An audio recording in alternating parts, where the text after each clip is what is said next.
السلام عليكم ورحمة الله وبركاته.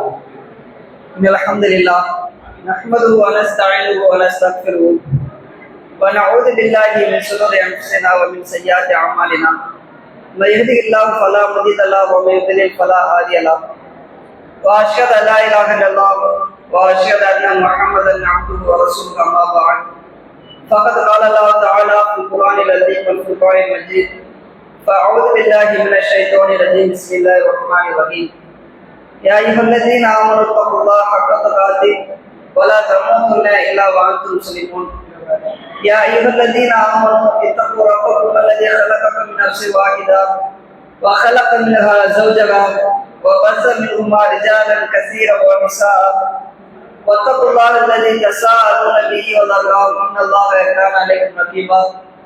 قال النبي صلى الله عليه وسلم: إن أصدق الحديث كتاب الله وأحسن الحديث حديث محمد صلى الله عليه وسلم وشر الأمور محدثاتها وكل محدثة بدعة وكل بدعة ضلالة وكل ضلالة في النار. வானங்களையும் பூமியையும் படைத்து பரிபாலிக்கக்கூடிய அல்லாஹ்வுக்கு எல்லா புகழும். அந்த ஏக இறைவனின் சாந்தியும் சமாதானமும் சத்திய தூதகர் சன்மார்க்க போதகர் மாபெரும் மனிதர் முஹம்மது நபி ஸல்லல்லாஹு அலைஹி வஸல்லம் அவர்களின் மீதும் அவர்களது சொல் செயல் அங்கீகாரத்தை எதிர்த்தவராமல் பின்பற்றி வாழ்ந்து மரணித்த புத்தக சத்திய சகாபாக்கள் சகாபிய பெண்மணிகள் மீதும் உலகத்தில் வாழக்கூடிய முஸ்லிம்களான ஆண்கள் பெண்கள் அனைவர் மீதும் என்றென்றும் என்று நிலவட்டுமாக. கண்ணியத்திற்குரிய இல்லாமல்ல அல்லாஹ்வின் நல்லடியார்களே, அல்லாஹ்வுடைய மாபெரும் கிருபையினால் ரமலான் மாதத்திலே இரவு தொழுகையை நிறைவேற்றியவர்களாக இங்கே நாம் அனைவரும் அமர்ந்திருக்கிறோம். அல்லாஹ்வுக்கு எல்லா புகழும், அல்ஹம்துலில்லாஹ். இந்த நேரத்தில் அஸ்மா பின்த் அபீ பக்கர் ரலியல்லாஹு அன்ஹா அவர்களுடைய வாழ்க்கை வரலாற்றையும் அதிலிருந்து பெற வேண்டிய படிப்பினைகளையும் நாம் இன்ஷா அல்லாஹ் பார்க்க இருக்கிறோம். அஸ்மா பின்த் அபீ பக்கர் ரலியல்லாஹு அன்ஹா அவருடைய வரலாற்றை பார்ப்பதற்கு முன்னால் ஒரு முக்கியமான தகவல்களை பதிய வைக்க வேண்டும். என்ன தகவல் என்று சொன்னால், பெரும்பாலும் மக்களுடைய மனநிலை எப்படிப்பட்டதாக இருக்கிறது என்று சொன்னால், நபி தோழர்களுடைய வரலாறு, ஆண் சகாபாக்களுடைய வரலாறு ஆண்களுக்கு படிப்பினை, பெண் நபி தோழர்களுடைய வரலாறு பெண்களுக்கு படிப்பினை, ஆண்களுடைய வரலாறு ஆண்களுக்கு படிப்பினை, பெண்களுடைய வரலாறு பெண்களுக்கு படிப்பினை என்கின்ற ஒரு மனநிலை இருக்குது. ஆண்களுடைய வரலாற்றிலிருந்து பெண்களுக்கு படிப்பினை இருக்காது, பெண்களுடைய வரலாற்றிலிருந்து ஆண்களுக்கு படிப்பினை இருக்காது என்பன போன்ற ஒரு மன பக்குவத்தை சில நேரங்களிலே ஷைத்தான் நம்முடைய உள்ளத்தில் ஏற்படுத்தி விடுவான். இது தவறான சிந்தனை. ஏன் என்று சொன்னால், அல்லாஹ் தன்னுடைய திருமறை குர்ஆனிலே நிறைய வரலாறுகளை சொல்லித்தார். அதுல ஒரு வரலாறு தான் மரியம் அலைஹிஸ்ஸலாத்து வஸ்ஸலாம் அவர்களுடைய வரலாறு. மரியம் அலைஹிஸ்ஸலாமுடைய வரலாற்றை சொல்லி காட்டிவிட்டு அவர்கள் எப்படி கற்பொழுக்கம் மிக்கவர்களாக திகழ்ந்தார்கள் என்பதை குறிப்பிட்டு விட்டு அவர்கள் உலக மக்கள் அனைவருக்கும் முன்மாதிரியாக இருக்கிறாங்க என்கின்ற வாசகத்தையும் அல்லாஹ் என்ன செய்யலாம், சேர்த்து சொல்லலாம். மரியம் என்பது ஒரு பெண். அந்த பெண் கற்பொழுக்கம் மிக்கவர்களாக திகழ்ந்தார்கள். அந்த பெண்ணிடத்திலிருந்து பெண்களாகிய நீங்கள் படிப்பினைகளை பெற்றுக் கொள்ளுங்கள் என்று அல்லாஹ் சொல்லல. மரியம் அலைஹிஸ்ஸலாம் அவர்கள் கற்பொழுக்கத்திலே சிறந்ததாக விளங்கியதை போன்று ஆண்களாக இருக்கக்கூடியவர்களும் பெண்களாக இருக்கக்கூடியவர்களும் முன்மாதிரிகளை பெற்றுக் கொள்ளுங்கள், உலக மக்கள் அத்தனை பேருக்கும் அதுல முன்மாதிரி இருக்குது என்று அல்லாஹ் சொல்லித்தாராம். அவ பெண்களுடைய வரலாற்றிலிருந்து ஆண்களாக இருக்கக்கூடிய நாமும் முன்மாதிரிகளை பெற்றுக் கொள்ள வேண்டும், ஆண்களுடைய வரலாற்றிலிருந்து பெண்களும் முன்மாதிரிகளை பெற்றுக் கொள்ள வேண்டும். நாம யாருடைய வரலாறு பார்க்க கூடாது, ஆணுடைய வரலாறா பெண்ணுடைய வரலாறா. நான் ஆணா இருக்கிறேன், ஆணுடைய வரலாறு கேட்பேன், ஆண் சகாபாக்களுடைய வரலாறுகளை தான் தெரிந்து கொள்வேன். நான் பெண்ணா இருக்கிறேன், பெண் தோழர்களுடைய வரலாறு தெரிந்து கொள்வேன் என்று இருக்கக்கூடாது. நம்ம ஆண் சகாபாக்களுடைய வரலாறையும் தெரிந்து கொள்ள வேண்டும், பெண் தோழர்களுடைய வரலாறுகளையும் தெரிந்து கொள்ள வேண்டும். ரெண்டு பேரிடத்திலிருந்து வரலாற்றிலிருந்தும் நமக்கு என்ன படிப்பினை இருக்குது, நமக்கு என்ன முன்மாதிரி இருக்குது, நம்முடைய உள்ளத்தை பக்குவப்படுத்துவதற்கான செய்திகள் அதுல என்ன இருக்குது என்பதை நாம் சிந்திக்கக்கூடிய மக்களாக இருக்க வேண்டும். இது முதலாவது விஷயம். இரண்டாவது விஷயம் என்னவென்று சொன்னால், இன்னைக்கு கல்வி என்பது பல்கி பெருகிருச்சு. எல்லாருமே பெரும்பாலும் பள்ளிக்கூடங்களுக்கு கல்லூரிகளுக்கு செல்லக்கூடியவர்களாக இன்றைக்கு இருக்கக்கூடிய தலைமுறைகள் தான் இருக்குது. நம்முடைய பள்ளி கல்லூரிகளில் எல்லாம் வரலாறு என்பதை ஒரு எப்படி ஆக்கியிருக்கிறார்கள் என்று சொன்னால், ஒரு மனிதனுடைய வரலாறை படிக்கிறது என்று சொன்னால் பிறப்பில் ஆரம்பிச்சு இறப்பில் வரை என்ன செய்யணும், படிச்சாதான் வரலாறு. வரலாறுனா அவர் இப்போ பிறந்தாரு, இன்னைக்கு பிறந்தாரு, இப்படி பிறந்தாரு, இப்படி எல்லாம் வளர்ந்தாரு என்று சொல்லி பிறப்புல ஆரம்பிச்சு இறப்புல கொண்டு வந்து விடுவதுதான் வரலாறு என்கின்ற பக்குவத்தை என்ன செஞ்சிருக்கிறாங்க, ஏற்படுத்தியிருக்கிறாங்க. ஆனா அதுவுமே நமக்கு அவசியம் கிடையாது. அல்லாஹ் நமக்கு வரலாற்றை பற்றி இப்படி சொல்லி தரல. வரலாறை பொறுத்தவரையில் எந்த ஒரு மனிதனுடைய வரலாறை நம்ம படிப்பதாக இருந்தாலும் அவருடைய வரலாற்றில் நமக்கு என்ன முன்மாதிரி இருக்குது, நமக்கு தேவையான என்ன படிப்பினை இருக்குது, அதை மட்டும் தெரிஞ்சுக்கிட்டா போதும். தேவையில்லாத விஷயங்கள்லாம் தெரிந்து கொள்ள வேண்டிய அவசியம் நமக்கு கிடையாது. பிறப்பிலிருந்து இறப்பு வரை கட்டாயமாக தெரிந்து கொள்வதுதான் வரலாறு என்பது இஸ்லாம் நமக்கு சொல்லித் தரக்கூடிய ஒரு விதிமுறை கிடையாது. அல்லாஹ்வுடைய திருமறை குர்ஆனிலே நிறைய வரலாறுகள் நமக்கு சொல்லித்தாரோம். நிறைய வரலாறுகள் திருமறை குர்ஆனிலே இடம்பெற்றிருக்கிறது. நபிமார்களுடைய வரலாறுகள் எல்லாம் இடம்பெற்றிருக்கிறது. அதுல எந்த நபிமார்களுடைய வரலாறையும் நம்ம என்ன செஞ்சிருக்க மாட்டான், பிறப்பிலிருந்து ஆரம்பிச்சிருக்க மாட்டான். மூசா நபி, ஈசா நபியுடைய வரலாறை தவிர இப்ராஹிம் நபியுடைய வரலாறு அல்லாஹ் சொல்றான். இப்ராஹிம் நபி பிறந்ததை பத்தி அல்லாஹ் சொல்றானா? எங்கேயாவது இப்ராஹிம் நபி இப்போ பிறந்தாங்க, இப்படி பிறந்தாங்க என்று அல்லாஹ் சொல்லி தந்திருக்கிறாரா? இல்ல. ரசூலுல்லாஹ் சொல்லி தந்தாங்களா? இல்ல. இப்ராஹிம் நபி எப்ப இறந்தாங்க, எப்படி இறந்தாங்க, அதை சொல்லி தந்திருக்கிறாங்க? அல்லாஹ் சொல்லி தந்ததில்லை. நூஹ் அலைஹிஸ்ஸலாம் அவர்கள் 950 வருடங்கள் பிரச்சாரம் செய்தார்கள் என்கிற தகவலை அல்லாஹ் சொல்றான். நூஹ் நபி எப்ப பிறந்தாங்க, எப்படி பிறந்தாங்க, அந்த தகவலை அல்லாஹ் சொல்லி தரல. அப்போ வரலாற்றை பொறுத்தவரையில் நமக்கு எதில் படிப்பினை இருக்கிறதோ அதை மட்டும் தெரிஞ்சுட்டா போதும். நூஹ் நபி எப்படி பிரச்சாரம் செஞ்சாங்க, எப்படி எல்லாம் தன்னுடைய வாதத்தை முன்வச்சாங்க, அந்த வரலாற்றை மட்டும் அல்லாஹ் நமக்கு சொல்லித்தாங்க. அது மட்டும் நமக்கு போதும். இப்ராஹிம் நபியுடைய வரலாற்றை தன்னுடைய தந்தையிடத்தில் எப்படி பிரச்சாரம் செஞ்சாங்க, இளைஞராக இருக்கும்போது எப்படி எல்லாம் அந்த சிலையை உடைச்சாங்க, அந்த இப்ராஹிம் நபியுடைய வரலாற்றில் முக்கியமான சில பகுதிகளை மட்டும் அல்லாஹ் நமக்கு சொல்லித்தாங்க. ஏன்னா அதுல இருந்து நம்ம படிப்பினை பெற்றுக்கொண்டா போதும். இப்படி நமக்கு எது தேவையோ அதை தெரிந்து கொண்டால் மட்டும் போதும். அதுதான் வரலாறு. பிறப்பிலிருந்து ஆரம்பிச்சு இறப்புல முடிச்சாதான் உண்மையான வரலாறு என்கின்ற சிந்தனை நம்மகிட்ட இருக்கக்கூடாது. எல்லாருடைய வரலாற்றிலிருந்தும் நமக்கு என்ன படிப்பினை இருக்கிறதோ அதை பெற்றுக்கொண்டால் மட்டும் நமக்கு என்னது போதுமானதாக இருக்கிறது. இந்த ரெண்டு விஷயத்தையும் நம்ம மனதில உருவாக்கக்கூடியவர்களாக இருக்க வேண்டும். அஸ்மாபின் அபீ பக்கர் ரலியல்லாஹு அன்ஹு அவருடைய வரலாற்றை பொறுத்தவரையில் அவங்க எப்ப பிறந்தாங்க, எப்படி பிறந்தாங்க, இந்த தகவல் நமக்கு வரலாற்றில் இல்லை. அது நம்ம தெரிந்து கொள்ள வேண்டிய அவசியம் நமக்கு என்ன இல்ல. நம்ம தெரிந்து கொள்ள வேண்டிய ஃபர்ஸ்ட் முக்கியமான விஷயம் என்னவென்று சொன்னால், அஸ்மாபின் அபீ பக்கர் ரலியல்லாஹு அன்ஹு அவர்கள் ஆரம்ப கட்டத்திலேயே இஸ்லாத்தை ஏற்றுக்கொண்டு விட்டார்கள். நபி ஸல்லல்லாஹு அலைஹி வஸல்லம் அவர்கள் தன்னை நபியாக அறிவிச்சாங்கல்ல, ரசூலுல்லாஹ் நபியாக தன்னை அறிவிச்ச உடனே இஸ்லாத்தை ஏற்றுக்கொண்டவர்கள் ஹதீஜா அலி, ரசூலுல்லாஹ்வுடைய மனைவி. அதன் பிறகு அலி அலி, ரசூலுல்லாஹ்வுடைய தம்பி, சிறுவர்கள். ரசூலுல்லாஹ்வுடைய அடிமையாக இருந்த ஸைத் இப்னு ஹாரிஸா இஸ்லாத்தை ஏற்றுக்கொண்டார். அதன் தொடர்ச்சியாக ரசூலுல்லாஹ்வுடைய நெருங்கிய நண்பர் அபூபக்கர் சித்திக் ரலியல்லாஹு அன்ஹு அவர்கள் இஸ்லாத்தை ஏற்றுக்கொண்டார். இந்த அபூபக்கர் அலி மூலமாகத்தான் நிறைய சகாபாக்கள் இஸ்லாத்தை ஏற்றுக்கிட்டாங்க. அதுல முக்கியமானவர்கள் தான் அஸ்மா அலி. ஏன்னா அபூபக்கருடைய மகள், மூத்த மகள், அபூபக்கர் அலிக்கு பிறந்த பெண் பிள்ளைகளிலேயே முதல் பெண் பிள்ளை இந்த அஸ்மா ரலியல்லாஹு அன்ஹா அவர்கள். நமக்கெல்லாம் அபூபக்கர் அலி என்று சொன்னாலே, அவங்களுடைய மகள் என்று சொன்னாலே ஆயிஷா ரலியல்லாஹு அன்ஹா ஞாபகம் வரும். காரணம் ஆயிஷா ரலியல்லாஹு அன்ஹா ரசூலுல்லாஹ்வுடைய மனைவியாக இருந்தாங்க, உம்மஹாத்துல் முஃமினீன், மூமின்களுடைய தாயாக இருந்தாங்க. அதனால ஆயிஷா ரலியல்லாஹு அன்ஹா தெரிஞ்சு வச்சிருக்கிறோம், அபூபக்கருடைய மகள் என்று அறிந்து வச்சிருக்கிறோம். ஆனா அஸ்மா ரலியல்லாஹு அன்ஹா நிறைய பேருக்கு தெரியவே கிடையாது. ஆனா அஸ்மா ரலியல்லாஹு அன்ஹா அவர்கள் அபூபக்கருடைய மூத்த மகனாக இருக்கிறார். நபி ஸல்லல்லாஹு அலைஹி வஸல்லம் அவர்கள் தன்னை நபியாக அறிவித்த நேரத்தில் அஸ்மா ரலியல்லாஹு அன்ஹா அவர்களுக்கு 14-15 வயசு. அவங்க வாலிப பருவத்தை அடைகிறாங்க. நல்ல சிந்திக்கக்கூடிய ஆட்களை என்ன செய்யறாங்க, பெறுகிறார்கள். அந்த நேரத்தில் அபூபக்கர் ரலியல்லாஹு அன்ஹு அவர்கள் தன்னுடைய மகனுக்கு இஸ்லாத்தை எடுத்து சொல்றாங்க. உடனே அஸ்மா ரலியல்லாஹு அன்ஹா அவர்கள் என்ன செய்யறாங்க, இஸ்லாத்தை ஏற்றுக்கொள்கிறார்கள். ஆரம்ப கட்டத்திலேயே சிந்திக்கக்கூடிய பருவம் வந்த உடனேயே இஸ்லாத்தை எந்தவித தயக்கமும் இல்லாமல் உடனடியாக ஏற்றுக்கொண்ட முந்தைய நபி தோழர்களில் அஸ்மா ரலி மிக முக்கியமான ஒரு சகாபியாக திகழ்கிறார்கள். இது அல்லாஹ் தந்தை திருமறை குர்ஆனிலேயே சிறப்பித்து சொல்லித்தார். முந்தி சென்ற நபி தோழர்கள், முந்தி இஸ்லாத்தை ஏற்றுக்கொண்டவர்கள் சிறப்பிற்குரியவர்கள், அவர்களே அல்லாஹ் பொருந்தி கொண்டார் என்கின்ற வாசகத்தை கூட அல்லாஹ் தன்னுடைய திருமறை குர்ஆனில் என்ன செய்யலாம், சொல்லித்தார். அப்ப அப்படிப்பட்ட ஒரு சிறப்பிற்குரியவராக அஸ்மா ரலியல்லாஹு அன்ஹா அவர்கள் திகழ்ந்தார். நாமும் இஸ்லாத்தினுடைய சட்டத்திட்டங்களை எப்போ கேட்டாலும் உடனே அதற்கு கட்டுப்படக்கூடியவர்களாக இருக்க வேண்டும். அதனால அஸ்மா ரலியுடைய இந்த முதல் செய்தியிலிருந்து நம்ம பெற வேண்டிய படிப்பினை, இஸ்லாம் என்கின்ற செய்தியை கேள்விப்பட்ட மாத்திரத்திலேயே அஸ்மா ரலியல்லாஹு அன்ஹா அவர்கள் என்ன செய்றாங்க, உடனே இஸ்லாத்தை ஏற்றுக்கிட்டாங்க. இன்னொன்று நமக்குள்ள படிப்பினை என்னவென்று சொன்னால், நாம் ஏதாவது ஒரு குர்ஆனில் உள்ள சட்டத்தை கேட்கிறோம் என்று சொன்னால், ஹதீஸ்களில் உள்ள ஒரு சட்டத்தை கொடுக்கக்கூடியவர்களாக இருக்க வேண்டும். ஜக்காத்து கொடுங்க என்கின்ற குர்ஆன் வசனத்தை கேள்விப்பட்டால் ஜக்காத்து கொடுக்கக்கூடிய தகுதி இருந்தால் உடனே கொடுக்கணும். தொழுங்க என்கின்ற கட்டளையை கேட்டோம் என்று சொன்னால் நம்ம உடனே தொழக்கூடியவர்களாக மாறிவிட வேண்டும். இப்படி நம்ம இஸ்லாத்திற்கு கட்டுப்படக்கூடியவர்களாக இருக்க வேண்டும்.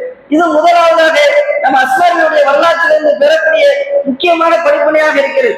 அதன் பிறகு அஸ்மாரி எப்படியெல்லாம் இஸ்லாத்துல இருந்தா என்கிற தகவல் எல்லாம் வரலாற்று என்ன செய்யல, பதிவு செய்யப்படல. அதன் பிறகு நமக்கு கிடைக்கக்கூடிய தகவல் எது என்று சொன்னால் ரசூலுல்லாஹ்வுடைய ஹிஜ்ரத் பயணம். நபி ஸல்லல்லாஹு அலைஹி வஸல்லம் அவர்கள் மக்காவிலிருந்து கிளம்பி மதீனாவுக்கு ஹிஜ்ரத் பண்ணி போனாங்கல்ல, அந்த சம்பவம் வரலாற்றிலே பதிவு செய்யப்பட்டிருக்கிறது. ஆதாரப்பூர்வமான ஹதீஸ்களிலே அது தெளிவாக பதிவு செய்யப்பட்டிருக்கிறது. அதுல அஸ்மா ரலியல்லாஹு அன்ஹா அவருடைய மார்க்க தியாகமும் அறிவு முதிர்ச்சியும் தெளிவான முறையில வெளிப்படுது. அவர் மிகச்சிறந்த அறிவு மிக்க ஒரு பெண்மணியாக திறந்தாங்க. மார்க்கத்திலே தியாகம் செய்யக்கூடிய மிகச்சிறந்த ஒரு பெண்மணியாக அஸ்மா ரலி திறந்தாங்க. ரசூலுல்லாஹ்வுடைய ஹிஜ்ரத் பயணம் மிகச்சிறந்த ஒரு ஆதாரமாக இருக்குது. நபி ஸல்லல்லாஹு அலைஹி வஸல்லம் அவர்கள் ஹிஜ்ரத் செய்வதற்கான அனுமதி அல்லாஹ்விடமிருந்து கிடைக்குது. அதுக்கு முன்னாடி ரசூல் என்ன செய்றாங்க, சஹாபாக்கள் எல்லாம் மக்காவிலிருந்து கிளம்பி மதீனாவுக்கு ஹிஜ்ரத் பண்ணி போயிருங்க என்று சொல்லிட்டாங்க. நிறைய சஹாபாக்கள் என்ன செய்றாங்க, மக்காவிலிருந்து கிளம்பி மதீனாவுக்கு ஹிஜ்ரத் பண்ணி போயிட்டாங்க. உமர் இப்னு கத்தாப் ரலியல்லாஹு அன்ஹு அவர்கள் கூட மக்காவிலிருந்து கிளம்பி ஹிஜ்ரத் பண்ணி போயிட்டாங்க. ஆனா ரசூலுல்லாஹ் மட்டும் ஹிஜ்ரத் பண்ணாம இருந்தாங்க. ஏன்னா அல்லாஹ் இடத்துல வந்து ரசூலுல்லாஹ்வுக்கு அனுமதி கிடைக்கல. சஹாபாக்கள் எல்லாம் போக சொல்ல வேண்டும் என்று அனுமதி கிடைச்சிருச்சு. ஆனால் சஹாபாக்கள் போயிட்டாங்க. முஹம்மது நபி ஸல்லல்லாஹு அலைஹி வஸல்லம் அவர்கள் மட்டும் ஹிஜ்ரத் பண்ணாம அப்படியே இருக்கிறாங்க. திடீரென்று அல்லாஹ் இடத்துல இருந்து முஹம்மது நபிக்கு வகி வருது, நீங்க ஹிஜ்ரத் பண்ணி போங்க என்று அனுமதி கிடைக்குது. உடனே நபி ஸல்லல்லாஹு அலைஹி வஸல்லம் அவர்கள் மதிய நேரம் உச்சி வெயில் அடிக்கக்கூடிய நேரம் அபூபக்கர் ரலியல்லாஹு அன்ஹுடைய வீட்டுக்கு வராங்க. அந்த நேரம் அபூபக்கர் அலி தன்னுடைய வீட்டுல இருக்கிறாங்க. அவங்க கூட அபூபக்கருடைய 2 மகள்கள் ஆயிஷா ரலியும் அஸ்மா ரலியும் என்ன செய்றாங்க, வீட்டுல இருக்கிறாங்க. ரசூலுல்லாஹ் அங்கிருந்து வேகமா வந்துகிட்டே இருக்கிறாங்க. வரும்போது அபூபக்கரை பார்க்கிறாங்க. ரசூலுல்லாஹ் அவசரமா வராங்க. பார்த்தவங்க தன்னுடைய மகள்கிட்ட சொல்றாங்க, நபி ஸல்லல்லாஹு அலைஹி வஸல்லம் அவங்க இந்த மாதிரி மதிய நேரத்துல நம்மகிட்ட வந்ததே கிடையாது. நம்முடைய வீட்டுக்கு நம்மை தேடி ரசூலுல்லாஹ் இந்த நேரத்தில் வந்ததே கிடையாது. ஏன்னா ரசூலுல்லாஹ் அபூபக்கரையும் தினமும் இரவு நேரங்களிலே இஷா முடிந்ததற்கு பிறகு சந்தித்து பேசுவது வழக்கம். இஸ்லாத்தை பற்றி முஸ்லிம்களை குறித்து ரசூலுல்லாஹ் அபூபக்கரையும் தொடர்ந்து என்ன செய்வாங்க, பேசிக்கிட்டே இருப்பாங்க. ஆனா மதிய நேரத்துல அவங்க இப்படி பேசுறதே கிடையாது. அப்ப அபூபக்கர் சொல்றாங்க, ரசூலுல்லாஹ் திடீரென்று இந்த மதிய நேரத்திலே நம்மை தேடி வருகிறார்கள் என்று சொன்னால் ஏதாவது ஒரு முக்கியமான விஷயமாகத்தான் இருக்கும், முக்கியமான சம்பவமாகத்தான் இருக்கும். அதனால ரசூலுல்லாஹ் அவசரமா வராங்க என்று சொல்லிக்கிட்டு இருக்கிறாங்க. நேரம் நபி ஸல்லல்லாஹு அலைஹி வஸல்லம் வீட்டுக்குள்ள வந்துட்டாங்க. வீட்டுக்குள்ள வந்த உடனே ரசூலுல்லாஹ் பார்த்து சொல்றாங்க, அல்லாஹ்வுடைய நபி ஸல்லல்லாஹு அலைஹி வஸல்லம் சொல்றாங்க, அபூபக்கரே வீட்டுல உள்ள எல்லாத்தையும் கொஞ்ச நேரம் வெளியே இருக்க சொல்லுங்க. வீட்டில் உள்ள உங்களுடைய குடும்பத்தை சேர்ந்தவர்களை கொஞ்ச நேரம் வெளியே இருக்க சொல்லுங்க. நாம ரகசியம் பேச வேண்டும், உங்களிடத்தில் முக்கியமான ஒரு தகவலை சொல்ல வேண்டும் என்று சொன்னாங்க. உடனே அபூபக்கர் அலி சொல்றாங்க, அல்லாஹ்வுடைய தூதரே நீங்க தைரியமாக சொல்லலாம். என்னோடு இருப்பவர்கள் வேற யாரும் கிடையாது, என்னுடைய 2 மகள்கள் தான். ஒன்னு அஸ்மா ரலி, இன்னொன்னு ஆயிஷா ரலி. ஆயிஷா ரலி உங்களுடைய மனைவி. அப்பமா ரசூலுல்லாஹ்வுக்கும் ஆயிஷா ரலிக்கும் திருமணம் முடிஞ்சிருச்சு. ஆயிஷா ரலிக்கு 6 வயசாக இருக்கும்போது ரசூலுல்லாஹ்வுக்கு அபூபக்கர் அலி திருமணம் முடிச்சு கொடுத்தாங்க. 9 வயசு ஆனதற்கு பிறகுதான் மதீனாவுக்கு ஹிஜ்ரத் செய்து சென்றதற்கு பிறகுதான் இல்லறத்துல ஈடுபட்டாங்க. அதுக்கு முன்னாடியே கல்யாணம் ஆகி மனைவியாக மாறிவிட்டாங்க. மதீனாவுக்கு செல்வதற்கு முன்னாடி வரைக்கும் ஆயிஷா ரலி அபூபக்கருடைய வீட்டுல தான் இருந்தாங்க. அப்ப ரசூலுல்லாஹ் அபூபக்கர் சொல்றாங்க, அல்லாஹ்வுடைய தூதரே இந்த வீட்டுல வேற யாரும் இல்லை, உங்களுடைய மனைவி ஆயிஷா ரலி இருக்கிறாங்க, என்னுடைய இன்னொரு மகள் அஸ்மா இருக்கிறார், அஸ்மாவும் இஸ்லாத்தை ஏற்றுக்கொண்டிருக்கிறாள், இது உங்களுக்கு நல்லா தெரியும், அதனால நீங்க பயப்பட தேவையில்லை, சொல்ல வந்த விஷயத்தை தைரியமா சொல்லுங்க, அச்சப்பட தேவையில்லை என்று சொல்றாங்க. இந்த இடத்தில் அபூபக்கர் ரலியல்லாஹு அன்ஹு அவர்கள் நம்முடைய மகளுடைய ஈமானுடைய உறுதியை வெளிப்படுத்துறாங்க. என் மகள் அஸ்மா இஸ்லாத்தை ஏற்றுக்கிட்டா அவ உறுதியா இருக்கிறான், அவ யார்கிட்டையுமே ரகசியத்தை என்ன செய்ய மாட்டா, வெளியே கசி விட மாட்டா, அதனால நீங்க தைரியமாக சொல்லலாம், நீங்க பயப்பட தேவையில்லை என்று தன்னுடைய மகளுக்கு நபி ஸல்லல்லாஹு அலைஹி வஸல்லம் இடத்துல அபூபக்கர் சித்திக் ரலியல்லாஹு அன்ஹு சர்டிபிகேட் கொடுக்கிறாங்க. அந்த அளவுக்கு அஸ்மா ரலி மார்க்கத்திலே மிக பிடிப்புள்ள ஒரு ஈமானிய பெண்ணாக திகழ்ந்தார்கள். அதன் பிறகு நபி ஸல்லல்லாஹு அலைஹி வஸல்லம் அபூபக்கர்கிட்ட சொன்னாங்க, அபூபக்கரே அல்லாஹ் எனக்கு அனுமதி தந்துட்டான், நம்ம மக்காவில இருந்து மதீனாவுக்கு ஹிஜ்ரத் பண்ணி போகணும், இதுக்கு அல்லாஹ் என்ன செஞ்சுட்டான், எனக்கு அனுமதி தந்துட்டான் என்று சொன்ன அபூபக்கர் கேட்கிறாங்க, அல்லாஹ்வுடைய தூதரே நானும் உங்களோட வரட்டுமா, எனக்கும் அல்லாஹ் அனுமதி தந்துட்டானே என்று சொல்லி கேட்கிறாங்க. உடனே நபி ஸல்லல்லாஹு அலைஹி வஸல்லம் சொன்னாங்க, ஆமா நம்ம 2 பேரும் சேர்ந்துதான் மக்காவில இருந்து மதீனாவுக்கு ஹிஜ்ரத் பண்ணி போக போறோம். ஏன்னா காஃபிர்களுக்கு தெரியக்கூடாது, ரகசியமா போகணும். ஏன்னா காஃபிர்கள் ரசூலுல்லாஹை கொலை செய்ய வேண்டும் என்பதற்காக துடித்துக் கொண்டிருக்கிறான். கங்கணம் கட்டி கொண்டு திரிந்து கொண்டிருக்கிறான். யாருக்குமே தெரியாமல் ரகசியமாக கிளம்ப வேண்டும். அதனால ரசூலுல்லாஹ் வீட்டுல எல்லாத்தையும் நினைச்சாங்க, கொஞ்ச நேரம் வெளியே இருங்க என்கின்ற அளவுக்கு ரசூலுல்லாஹ் சொல்றாங்க. அவ இந்த தகவலை சொன்ன உடனே அபூபக்கர் சொல்றாங்க, அல்லாஹ்வுடைய தூதரே, என்னிடத்தில் 2 ஒட்டகம் இருக்கு. நம்ம ஹிஜ்ரத் பண்ணி போக வேண்டும் என்பதற்காகவே இந்த 2 ஒட்டகத்தை தயார் செய்து வைத்திருக்கிறேன். ஒரு ஒட்டகத்தை நீங்க வச்சுக்கோங்க, ஒரு ஒட்டகத்தை நான் வச்சுக்கிறேன், 2 ஹிஜ்ரத் பண்ணி போவோம் என்று சொன்னாங்க. ரசூலுல்லாஹ் சொல்றாங்க, இதை இலவசமா தர வேண்டாம், அன்பளிப்பா தர வேண்டாம், ஹிஜ்ரத்தில் உள்ள எல்லா நன்மைகளையும் நான் பெற்றுக்கொள்ள வேண்டும், நான் காசு கொடுத்து வாங்கிக்கிறதை என்று சொல்லி நபிகள் ஸல்லல்லாஹு அலைஹி வஸல்லம் அவர்கள் அதை காசு கொடுத்து வாங்குறாங்க. வாங்கின உடனே அபூபக்கர் தன்னுடைய மகள்களை திரும்பி பார்க்கிறான். அஸ்மா அலிக்கு புரிஞ்சு போச்சு. ஏன்னா அப்ப அஸ்மா அலிக்கு 24-25 வயசு, 24-25 வயசை சேர்ந்த ஒரு பெண்மணியாக அஸ்மா அலி இருக்கிறான்.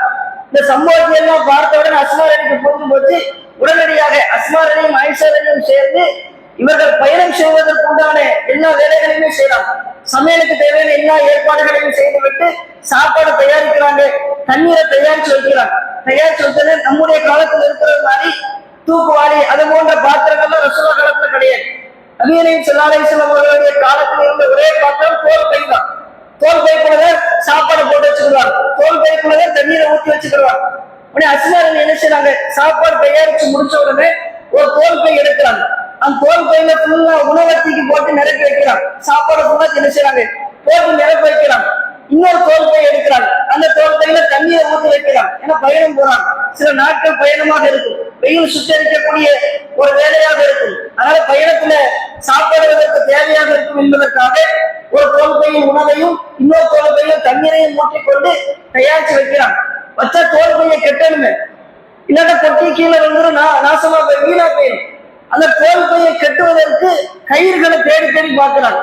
அபூபக்கர் அலி வீடு ஃபுல்லா தேடி தேடி பார்க்கிறாங்க, அஸ்மா அலிக்கு கயிறே கிடைக்கல.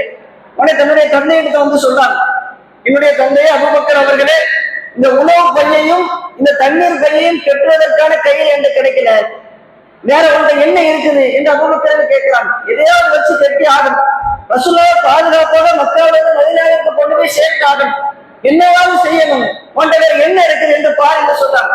உடனே அஸ்மா ரலியல்லாஹு அன்ஹா அவர்கள் தன்னுடைய இடுப்பு கச்சை, ரசூலுல்லாஹ் காலத்துல இடுப்பு கச்சை என்று கட்டுவார், கீழாடைகளை உடுத்துவதற்காக இடுப்பு, இன்னைக்கு ஆண்கள் அருணாக்கேர் என்று சொல்லி கட்டுவாங்கல்ல, அதே போல ரசூலுல்லாஹ் காலத்துல அவங்களுடைய ஆடை பாரம்பரியத்தில் இடுப்பு கச்சை என்று என்ன செய்வாங்க, கட்டுவாங்க. இன்னைக்கு பெண்கள் கல்யாணத்துல ஒட்டியாரம் கட்டுறாங்க, அந்த மாதிரி இருக்கும், ரிப்பன் மாதிரி அது இருக்கும். உடனே ரசூலுல்லாஹ் வந்து அஸ்மா அலி அபூபக்கர் வந்து சொல்றாங்க, என்னுடைய தந்தையே, இந்த ஒரே ஒரு இடுப்பு கச்சை மட்டும்தான் என்கிட்ட இருக்குது, வேற எதுவுமே இல்லை கட்டுறதுக்கு. உடனே அபூபக்கர் சொல்றாங்க, அது 2 கிழிச்சிருக்க, 2 கிழிச்சு ஒன்ன வச்சு உணவு தோல் பைய கட்டுங்க, இன்னொன்னு வச்சு தண்ணீர் இருக்கக்கூடிய தோல் பைய கட்டுங்க, 2ஐயும் நல்லா கட்டுங்க என்று சொன்ன உடனே அஸ்மா ரலியல்லாஹு அன்ஹா அவர்கள் வேற எதையுமே யோசிக்கல. தன்னிடத்தில் இருந்த அந்த ஒரே இடுப்பு கச்சையை 2ஆக கிழித்து ஒன்ன வச்சு உணவு பையையும் இன்னொரு வச்சு தண்ணீர் பையும் என்ன செய்றாங்க, நல்ல இறுக்கமாக கட்டுறாங்க. கெட்டி முடிச்சுட்டு ரசூலுல்லாஹ் என்ன செய்றாங்க, அபூபக்கர் ரலியல்லாஹு ரசூலுல்லாஹ் என்ன செய்றாங்க, கொடுத்து அனுப்புறாங்க. இதுல அஸ்மா ரலியல்லாஹுடைய தியாகம் மிகச்சிறந்த ஒரு தியாகமாக இருக்கு. ஒரு பெண்மணியாக இருக்கிறாங்க, அவங்க இடத்துல ஒரே ஒரு இடுப்பு கச்சை தான் இருக்கிறது, இருந்தாலும் அதை பத்தி அவங்க யோசிக்கவே இல்லை, அதை பத்தி அவங்க சிந்திக்கவே இல்லை. நபிகள் ஸல்லல்லாஹு அலைஹி வஸல்லம் அவர்கள் பாதுகாப்பாக மக்காவிலிருந்து மதீனாவுக்கு சென்று விட வேண்டும், ரசூலுல்லாஹ்வுடைய ஹிஜ்ரத் மிகச்சிறந்த ஒரு ஹிஜ்ரத்தாக மாற வேண்டும் என்பதற்காக தன்னிடத்தில் உள்ள எதை வேண்டுமானாலும் தியாகம் செய்வதற்கு தயாரானவர்களாக அஸ்மா இருந்தாங்க. அதனால தன்னுடைய கச்சையை 2ஆக கிழித்து அந்த 2ஐயுமே கட்டி கொடுத்தாங்க. அவங்களுக்கு ஒண்ணுமே இல்லை. அதனால்தான் சகாபாக்கள் எல்லாம் அஸ்மா ரலியல்லாஹு அன்ஹா அவர்களே ராத்துல் முகாத்தேன், 2 கச்சுடையவள் என்கின்ற பெயரை சொல்லி அழைப்பாங்க. எப்படி அஸ்மாவுடைய தந்தை அபூபக்கர் ரலியல்லாஹு அன்ஹு அவர்களுக்கு சித்திக் என்கின்ற பெயர் ஒரு சிறப்பு பெயராக இருக்குல்ல, அபூபக்கருடைய பெயரே அபூபக்கர் கூப்பிட்டு இருப்பாங்க. ஆனா நபிகள் ஸல்லல்லாஹு அலைஹி வஸல்லம் அவர்கள் அபூபக்கர் அலி இஸ்லாத்தை உண்மைப்படுத்துவதை முன்னிட்டு அபூபக்கர் அலிக்கு சித்திக் என்கின்ற ஒரு பட்ட பெயரை சூட்டினார், சிறப்பு பெயர். அதனாலதான் அவங்களுடைய பெயரே அபூபக்கர் சித்திக். இன்னைக்கு குழந்தை பிறந்தால் கூட அபூபக்கர் தனியா பெயர் வைக்க மாட்டாங்க, அபூபக்கர் சித்திக் என்கின்ற பெயரைத்தான் சேர்த்து வைப்பாங்க. அந்த அளவுக்கு சித்திக் என்பது அபூபக்கர் என்கின்ற பெயரோட ஒட்டிடுச்சு, அந்த அளவுக்கு சிறப்பிற்குரிய ஒரு பெயரா மாறிடுச்சு.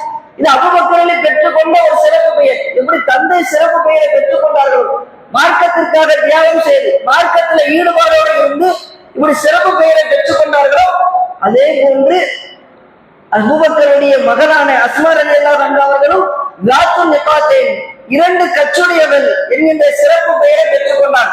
மார்க்கத்திற்காக அவர்கள் செய்த தியாகம், மார்க்கத்திற்காக தன்னிடத்திலிருந்து அந்த ஒரே இடுப்பு கச்சையை அவர்கள் கிழித்து கொடுத்ததனால் இப்படிப்பட்ட ஒரு மிகச்சிறந்த ஒரு சிறப்பு பெயர் அபூபக்கர் சித்திகளுடைய மகளான அஸ்மா ரலியல்லாஹு அன்ஹா அவர்கள் பெற்றுக்கொண்டார்கள் என்பதை நம்ம என்ன செய்ய முடியுது, ஹதீஸ்கள்ல பார்க்க முடியுது. இதையெல்லாம் தயார் செய்து முடிச்ச உடனே அஸ்மா ரலியல்லாஹு அன்ஹா அவர்கள் செஞ்சு முடிச்சுட்டு அபூபக்கரையும் ரசூலுல்லாஹும் என்ன செய்றாங்க, பாதுகாப்பாக யாருக்கும் தெரியாமல் ரகசியமாக உணவையும் தண்ணீரையும் எடுத்துக்கொண்டு ஒட்டகத்தில் ஏறி என்ன செய்றாங்க, மக்கா விட்டு கிளம்பி போறாங்க. இந்த ரசூலுல்லாஹும் அபூபக்கர் சித்திக் ரலியல்லாஹு அன்ஹு அவர்களும் மக்கா விட்டு கிளம்பி போன செய்தி சில காரணங்களுக்கு தெரிஞ்சிச்சு. தெரிஞ்ச உடனே அபூபக்கருடைய தந்தை இருக்கிறார்கள், அபூ குஹாஃபா, நல்ல வயசான மனிதர், 80 வயசு இருக்கும் அந்த நேரத்திலே. அவருக்கு கண்பார்வை அவருக்கு கிடையாது, வயசாகி கண்பார்வை இல்லாத ஒரு மனிதராக மாறிட்டார். அவருக்கு இந்த தகவல் கேள்விப்படுது, அவருடைய மகன் அபூபக்கர் ரசூலுல்லாஹோடு சேர்ந்து ஹிஜ்ரத் பண்ணி போயிட்டாரு என்கின்ற தகவல் கேட்ட உடனே அபூ குஹாஃபா நேரா என்ன செய்றாரு, வீட்டுக்கு வரார். அபூபக்கருடைய வீட்டுக்கு வரார். வீட்டுக்கு வந்து அஸ்மா ரலி நிக்கிறாங்க. அஸ்மா ரலியை பார்த்து அபூ குஹாஃபா சொல்றாரு, அஸ்மாவே, உன்னுடைய தந்தை மக்காவிலிருந்து கிளம்பி ஹிஜ்ரத் பண்ணி போயிட்டாரா? அப்ப ரசூல் அபூபக்கர் அலி ஹிஜ்ரத் பண்ணி போகும் பொழுது அபூபக்கருடைய வீட்டுல 5000 6000 திர்ஹம்கள் வரைக்கும் பைசா இருந்தது, பொருளாதாரம் இருந்தது. இந்த எல்லா பொருளாதாரத்தையும் எடுத்துட்டு போயிட்டாங்க. ஏன்னா ரசூலா எப்படியாவது பாதுகாப்பாக மதீனா கொண்டு வந்து சேர்க்க வேண்டும். தன்னுடைய குடும்பத்தை பத்தி அவங்க கவலைப்படல, குடும்பத்தை அல்லாஹ் பார்த்துக்கிடுவான், நம்ம அல்லாஹ்வை நம்பி ஒப்படைக்கிறோம் என்று சொல்லி அல்லாஹ் மேல முழு நம்பிக்கை வைத்து இருந்த ரூபாய் எல்லாத்தையும், பைசாவை எல்லாத்தையும், பொருளாதாரத்தை எல்லாத்தையும் அபூபக்கர் எடுத்துட்டு போயிட்டாங்க. இது அபூ குஹாஃபாவுக்கு தெரியுது. வந்து அஸ்மா ரலியை பார்த்து கேட்கிறாங்க, அஸ்மாவே, உன்னுடைய தந்தை தன்னுடைய உயிரையும் தன்னுடைய பொருளாதாரத்தையும் எடுத்துக்கொண்டு விட்டு உங்களை இழப்பிற்குரியவராக ஆக்கிவிட்டாரா? ஏன்னா அபூ குஹாஃபா இஸ்லாத்தை ஏற்றுக்கல, காபிராத்தா இருக்கிறார், ஆனா இஸ்லாத்தை எதிர்க்கல, இஸ்லாத்தை ஏற்றுக்கொள்ளவும் இல்லை, இஸ்லாத்தை எதிர்க்கவும் இல்லை. அதனால அபூ குஹாஃபா என்ன செய்றாரு, வந்து அஸ்மா ரலியை சொல்றாரு, அஸ்மாவே, உன்னுடைய தந்தை உங்களை இழப்பிற்குரியவராக ஆக்கிட்டாரு, அவரும் உங்களை விட்டு போயிட்டாரு, துட்டையை எடுத்துட்டு போயிட்டாரு, உங்களை ஒண்ணும் இல்லாம ஆக்கிட்டு போயிட்டாரு என்று சொல்லி அஸ்மா ரலியை அபூபக்கர் ரலியை திட்டுறாங்க. இது அஸ்மா ரலிக்கு தாங்க முடியல. தன்னுடைய தந்தை இஸ்லாத்திற்காக, மார்க்கத்திற்காக தியாகம் செய்யறாரு, சுயநலத்துக்காக எல்லா துட்டையும் எடுத்துட்டு போல. இது அஸ்மா ரலிக்கு நல்லா தெரியும். உடனே அஸ்மா ரலி என்ன செய்யறாங்க, தன்னுடைய பாட்டனாருக்கு இது தெரியாது, ஏன்னா அவர் இஸ்லாம் ஏற்றுக்கிடல, முஸ்லிமா மாறல, அவருக்கு விவரமும் புரியாது, கண்பார்வையும் தெரியாது. உடனே அஸ்மா ரலி என்ன செய்கிறார்கள் என்று சொன்னால், தன்னுடைய தந்தைக்கு நல்ல பெயரை பெற்றுக் கொடுக்க வேண்டும்.